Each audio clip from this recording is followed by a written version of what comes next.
నేను గుంటూరులో చదువుకున్నా అంటాడు. అరే నేను గుంటూరులో చదువుకుంటే నీకేం వచ్చింది రా భయ్, నాకు అర్థం కాదు.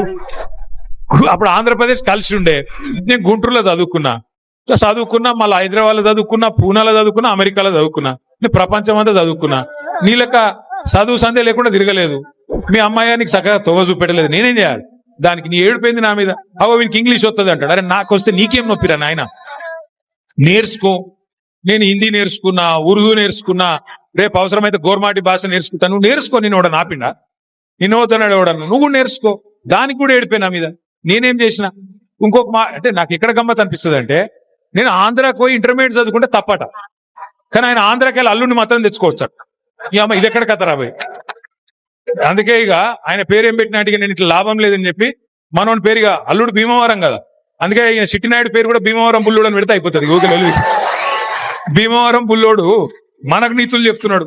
అరే ఆంధ్ర అంటే మరి ఆంధ్ర వాళ్ళ ఓట్లు కావాలి, ఆంధ్ర వాళ్ళ చుట్టూ తిరగాలి, కానీ మళ్ళా ఆంధ్రాని మాత్రం నేను పోయి చదువుకుంటే నీకు నచ్చినది. నీకేం బాధ అవుతుంది నాకు అర్థం కాదు.